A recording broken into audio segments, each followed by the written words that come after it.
ఒకప్పుడు మన తెలుగు సంయుక్త రాష్ట్రాల్లో ఒక హైదరాబాద్ మించి ఇంకెక్కడా కూడా ముస్లిమ్స్కి హిందువులకి తగాదాలు పెద్దగా ఉండేవి కాదు.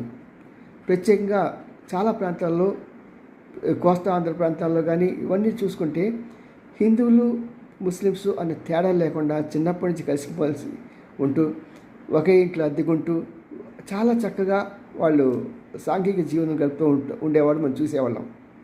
మరి అలాంటి వాళ్ళైతే చాలామంది వీళ్ళ పెళ్ళిలో వాళ్ళు పాల్గొనటం, వాళ్ళ పెళ్ళిలో వీళ్ళు పాల్గొనటం, వాళ్ళ ఆచారాలు వీళ్ళు పాటించడం, వీళ్ళ ఆచారాలు పాటించడం, వాళ్ళ మందిరాలకు వీళ్ళు వెళ్ళటం జరుగుతూ ఉండేవి. కానీ ఈ మధ్య సోషల్ మీడియా పెరిగిన తర్వాత కొంతమంది డబ్బు కోసం కక్కుర్తిపడ్డ మత ఛాందస్వాదులు వీళ్ళలో పైత్యాన్ని రగులుకొల్పారు.